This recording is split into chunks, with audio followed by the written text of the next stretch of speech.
Can I beat Red using only Psychic Pokemon and Hardcore Nuzlocke rules? This video is a continuation of a video I already made, so make sure you watch that one first because there will be spoilers ahead. As I start my journey for the second time, I realize that Bernoulli came back from the dead to wish me luck, and it just wants to relax after its brutal defeat against Lance. After proving myself a champion, Elm gives me a boat ticket, which is exactly what I've always wanted. But before leaving Johto forever, I tell my mom that she can save some of my money for me, because of the suggestion I got in my previous video. She does end up buying me a choice scarf, which is actually pretty cool.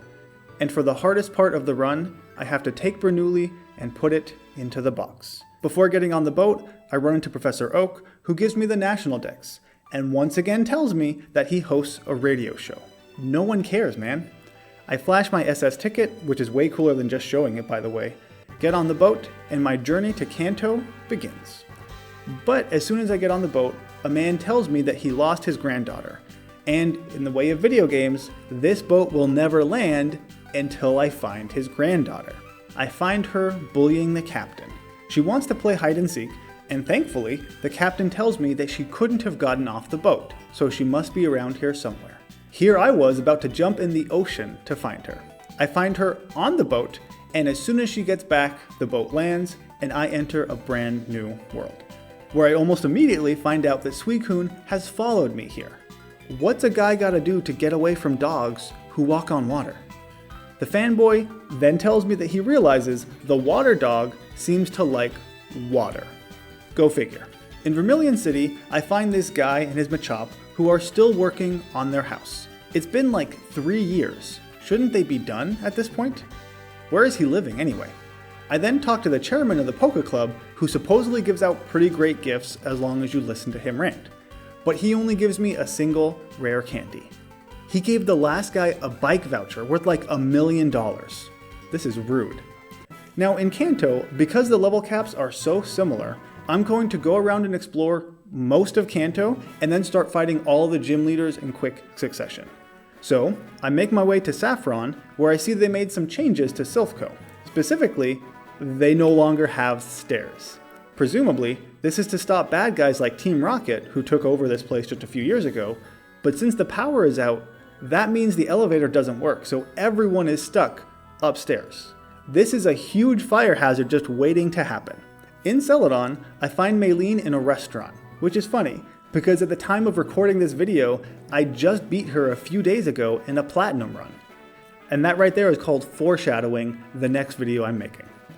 Near Fuchsia, I find Suicune again, and I feel like this fanboy is just making stuff up now. How does he know that Suicune likes hilly regions in the north when we're neither in a hilly region nor north? That doesn't make sense. On my way down to Lavender Town, I fight a trainer who has some pretty low-level Pokemon for the area, until he whips out a level 65 Magikarp, which leads me to believe he must be one of those Poke YouTubers who try to beat the game with just a Magikarp, because why else would you stop him evolving for 45 levels? That doesn't make sense. In Lavender, I see they changed the haunted Poke Tower into a radio tower, which is kind of like building on cursed land or something, so that probably won't go well. Because of the power outages throughout all of Kanto, I get to the power plant east of Cerulean, and a cop once again asks me to do his job and find a thief. What exactly are you getting paid for then? I find a Rocket member in Cerulean Gym, and after chasing him around a bit and beating him up, because violence is the only thing people like him understand, I can finally fix the power in Kanto. What would these guys have done without me? With the power back on, I can get the radio working, and I use it to wake up Snorlax, so that I can steal his half-eaten food. And then, out of nowhere, the bike shop owner from Johto calls me and tells me to keep his bike. I had literally zero intention of giving it back anyway, but thanks, I guess. On my way down to Pallet Town, I run into this trainer, who I could easily have avoided, I just didn't because I'm an idiot and I was going too fast. And he sends out an Absol. Now immediately, this is concerning because Absol is a dark Pokemon. So I imagine this will be a long and drawn out fight, meaning I go for Leech Seed with Boar as he almost kills me with a Night Slash. That was way stronger than I anticipated. I swap to Newton, who is bulky enough that he can take one Night Slash, but not if it crits, and no one else on my team can, meaning I have to sacrifice someone to get a clean swap. So I swap into Feynman, who goes down to a single Night Slash. And then I send out Schrödinger and just pray that a Choice Specs powered Swift is enough to take it out. Which it is. I can't believe I lost a Pokemon to this nobody trainer near Pallet Town. This was kind of pathetic, to be honest. Now, the reason I went to Pallet Town at all was so that I could catch a Mr. Mime on the strip of the grass just south, who I catch and then name him Maxwell. I mean, I guess it's okay because I like him more than Feynman already, to be honest. With that, I need to EV train this new guy. You probably remember Sprout Tower. We're back there yet again, because this is my favorite place in the entire Kanto Johto region, apparently.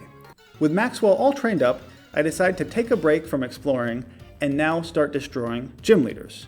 Janine has the lowest level cap, and so I start with her. She uses poison-type Pokemon just like her dad. To start, I thought that Schrödinger would outspeed the Crobat because of all of my EV speed training, but I guess not. No matter, Crobat's wing attack doesn't do too much, and then it goes down to a single Psybeam, just like every other Pokemon on her team. I could have taught Schrödinger Psychic because I now have the TM for it, but it wasn't even necessary for this fight. This is why I love Espeon so much. He's just awesome. And Choice Specs are pretty great too. After decimating her team, just like I did to her father in the Elite Four, I get the first Kanto badge. And then walking around Fuchsia, this weird glitch occurs where I turn into Nurse Joy or something with my legs floating above my head and Schrödinger becomes a person. This is pretty weird, honestly. Then I go back to Sprout Tower one more time. But here, it's not just for the EV training. With my radio on Sinnoh Sound, I track the very Sinnoh Pokemon, Meditite, who not only is apparently from Sinnoh now, but he's also a psychic Pokemon. I catch him and name him Shaolin. If you don't get the reference, check out my Ruby Nuzlocke. Now, I do kind of break my own rule here, because in the first video I said I was only going to use Johto and Kanto Pokemon, but I really love Medicham, he's awesome, so I'm going to break the rule that I imposed on myself so I can get this Pokemon. Shaolin evolves, and spends some time beating up fish to get stronger. Alright everybody, hold on to your butts, because now things are going to speed up big time. And the Gym Leader Massacre starts with Lieutenant Surge. He starts with Raichu as I send out Boar. His Raichu goes for a double team, and I hit with Psychic. The next two turns, he hits with a weak Shockwave as I miss Psychic. But I'm healing with leftovers too. Finally, on turn 3, I hit the Raichu and knock it out. Electrode comes out and also uses Double Team as I protect to heal just a little bit, which I now see was a waste of a move. He survives the Psychic, and I'm concerned that he'll explode, so I protect on the next turn as he just heals. I'm calling these moves really poorly. After getting Screeched and missing Psychic, I bring out Schrödinger as Electrode double teams again.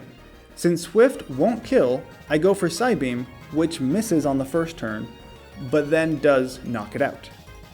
He sends out an identical Electrode who also uses Double Team that barely survives my Psybeam. Since I have Choice Specs, I have to stick to Psybeam and get hit by 2 Shockwaves before Psybeam finally connects for the knockout. Out comes the Magneton, as I bring out Boar, who takes a good amount from Mirror Shot, more than I thought. And then Magneton starts using Double Team too. I really hate Lieutenant Surge right now. I missed 3 moves in a row until I finally hit with a Leech Seed. But then Magneton confuses me and I hit myself several times in a row. But I am healing a good amount, so everything turns out okay. Since I promised you a more exciting fight than a Leech Seed death, I swap to Shaolin, who takes a Mirror Shot, then responds for a Force Palm for the knockout. Last is the Electabuzz, where I waste a turn using Protect, letting him set up a Light Screen. That wasn't very smart. On the next turn, he hits me with a Shockwave, which apparently would have killed me if it crit, so I totally should have swapped. That was a mistake. Electabuzz doesn't quite go down to a Force Palm, he heals with a Berry, and I swap back to Boar, who tanks a Shockwave like nothing. Then one last Psychic finishes off Lieutenant Surge. That was a really rough fight, and I did not do a good job playing around the critical hits. My homeboy Flygon would not be impressed. I'll do better next time, I promise. With Lieutenant Surge down, I go to fight Brock. Against his Rock-type Pokemon, I start with Shaolin, who takes out the Graveler in one hit, as well as the Rhyhorn. Against the Onix, Shaolin goes for a Meditate and then gets hit by a Screech, which really kinda sucks. The Onix does go down to a Force Palm, and the Kabutops comes out next. Here, I kind of completely forgot that Aqua Jet was a priority move, so a crit totally would have killed me after that Screech, which again was not a great play on my part. Last is Brock's Omastar, but one Force Palm takes him out. This seems like a good point for me to ask for you to subscribe if you've liked the video so far, and like and comment as well. And if you make it all the way to the end, why not go ahead and share it? That would be awesome. Now, back to Kanto. To get Misty to go back to her gym, I have to break up her romantic date.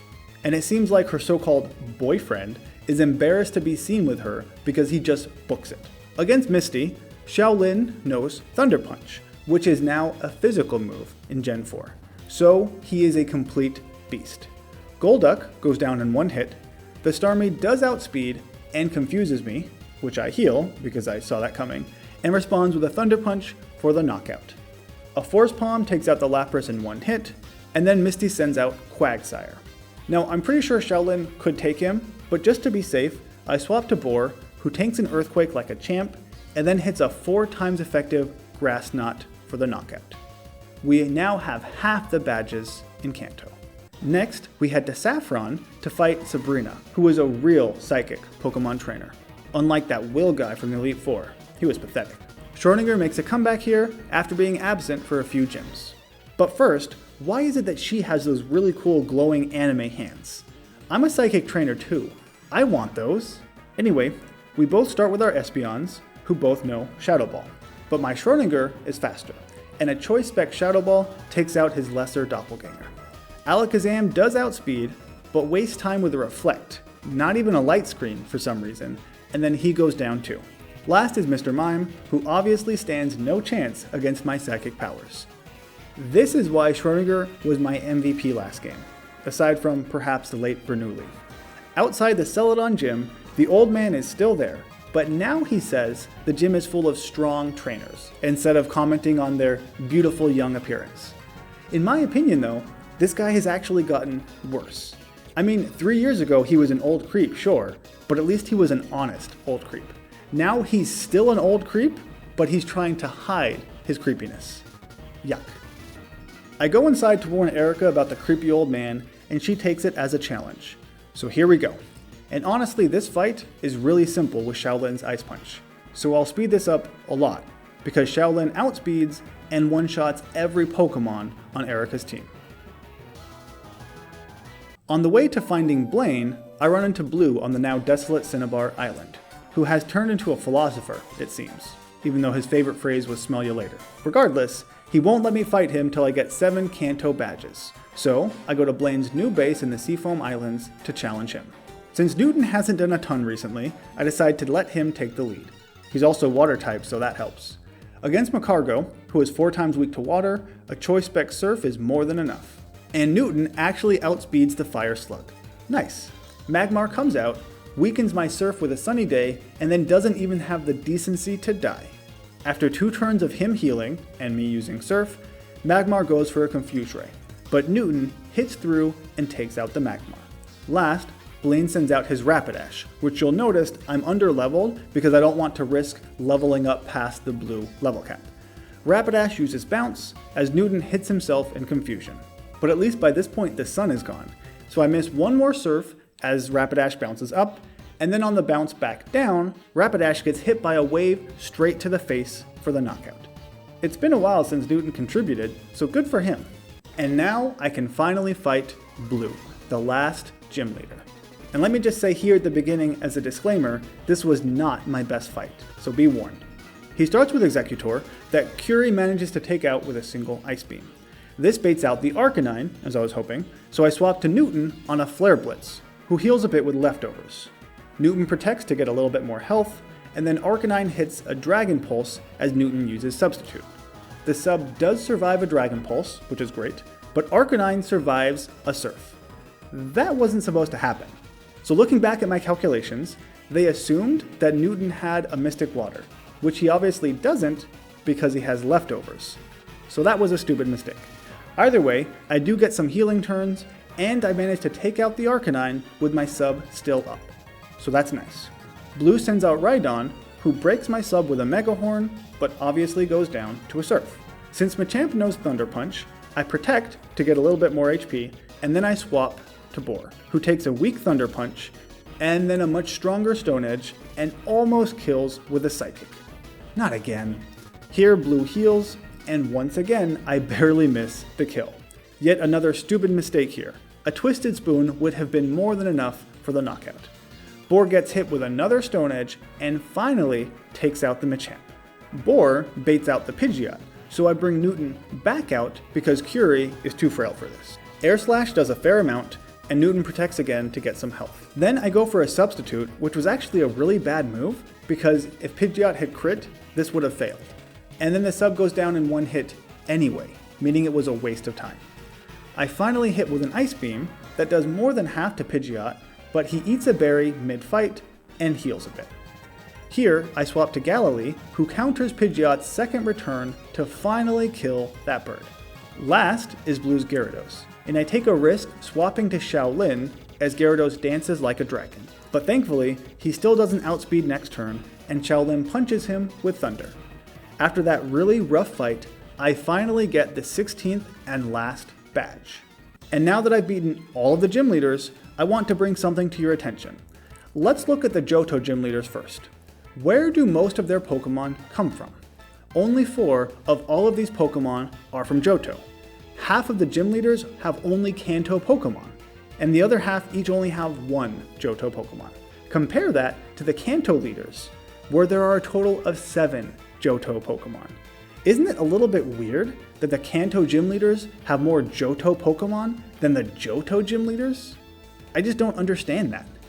Granted, they do have more Pokemon in general, but still, it doesn't make any sense. Anyway, I get the Rock Climb HM and am finally able to go fight Red. But none of my Pokemon can actually learn Rock Climb, and I want to go in style. So, I head to a hilly region near water, which is north, to find Suicune and the Fanboy. The Fanboy finally admits that I'm better, and he lets me catch Suicune, which I do in my second Ultra Ball, and I name it Hylic. And that, in the biz, is what we call a throwback. I get Hylic out of the box and teach him how to surf and climb rocks. That's right, I caught a legendary Pokemon just to teach it rock climb. Why not? In Mount Silver, I get the Expert Belt, which increases super effective damage, which will be very useful in the upcoming fight.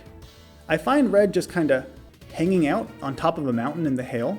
By the way, I did use the level cap of his starter evolutions instead of Pikachu to make this a bit more fair. I start with my MVP, Schrödinger, who takes out the Pikachu with a Choice Specs boosted Psychic. Now this baits out the Snorlax, who has Crunch, so I swap to Shaolin, who gets hit by a Blizzard. Okay, Shaolin takes a good amount of damage, but that's okay, because the key to my victory here is Drain Punch. And so, an Expert Belted Shaolin Drain Punches the Snorlax out of existence. Eventually, Snorlax has a lot of HP. And now, Shaolin is fully healed. Charizard comes out, who Shaolin hits with a Thunder Punch, and gets a one-hit KO. That was actually scary because Charizard has Air Slash. Venusaur comes out next, and also goes down in one hit, this time to an Ice Punch. Now Blastoise will not go down in one hit, but a Blizzard could easily take out Shaolin, so I need to swap to Newton, who takes a Blizzard really well, and the hail damage he receives is countered out by leftovers. Here, we trade off Focus Blasts and Psychics back and forth for a while, with the Blastoise occasionally healing. I try to protect to get the Hail Chip to finish him off, but to no avail. Eventually, when I'm at risk of a crit, I swap to Boar on a heal, which is a bit of a risk because a critical Blizzard will totally kill me. Blizzard doesn't crit, so Boar does survive, and barely misses out on a Grass Knot kill. But thankfully, the Hail Chip actually does finish off the Blastoise. Phew. As Lapras comes out, I spend some time debating what my best move is. I think the safest move would be to let Boar die so I get a clean swap, but I didn't really want to do that. So I do what I do best, and that is make stupid decisions. I bring out Shaolin, who after a really strong Blizzard and hail damage survives with only 7 HP. And Shaolin responds with one last Drain Punch for the win. After my victory, Red takes off without ever speaking a word. I did have some pretty good non-Shaolin related strategies for all of his team, besides really the Snorlax. Without Drain Punch, that guy could have taken out basically my entire team. With Red defeated, I may have completed my goal, but I do want to briefly remind everyone of some of the awesome post-game content this game actually has. You see, there were real-life events in places like Toys R Us where you could go and get a level 100 special event Parsius. I can recreate these events in my mind with my newly found psychic powers. With this Arceus, you can go to the ruins of Alph and trigger a special Sinnoh event, where you get teleported to the Sinjo ruins, not Sinnoh for some reason, and you can meet Cynthia. She takes you to a large altar-like place and talks a lot about the rest of the creation Pokemon, specifically Giratina, Palkia, and Dialga. At which point, you can pick one of these Pokemon to get. I chose Giratina, and after some unknown fly around my head and an awfully long and weird cutscene, Giratina hatches from an egg. And that is how I got a level 1 Giratina. Compared to the level 100 Arceus I have, not really fair. Now, there are just a few quick things to do. In Vermilion City, you can find Steven, who tells you that Latios, or Latias, is now roaming around and you can go catch it. Steven can then be found in Silphco, where he asks you a weird question about stone colors, and then gives you one of his Hoenn starters. And speaking of starters, you can actually go to Pallet Town, where Professor Oak will give you one of the OG Kanto Pokemon. Back in Johto, I go to Mr. Pokemon's house, who gives me a red orb, which we know controls Groudon on not Kyogre because we're not idiots. I can then go to the Johto Safari Zone region and find a dancing Groudon. Look at that jig he's got going on. That's wonderful. Now there's one last thing to do here. Back in Kanto, I go to Mount Moon, which I completely skipped. Here I find my rival, Butt, who I demolish because I'm way overleveled. Frustrated at his loss, he heads to the Dragon's Den to train. So naturally, I follow him. After interrupting his training, Lance and Claire interrupt our conversation. What's up with everyone butting into Butt's business? Lance declares a double battle, and Butt full-on socks Claire because he doesn't want to fight with a girl. Sexist much? He decides to fight with me, and together we beat Lance and Claire. And by together, I mean I beat Lance and Claire and he's kind of along for the ride, because again, my Pokemon are way overleveled. To try to make this a little bit more fair, I did only bring Schrodinger, but I still win because Schrodinger is awesome. And with that, the run is now officially over. I do recognize that the last few minutes weren't really Nuzlocke related things, but there were a lot of really cool post-game aspects I didn't remember, and so it was cool to relive them a decade later. If you're interested in seeing more Sinnoh Pokemon, like Medicham apparently, then come back in a couple of weeks for my hardcore Nuzlocke video of Pokemon Platinum. Until then, I am Nuzlocke Joe, and I hope to see you in the next video.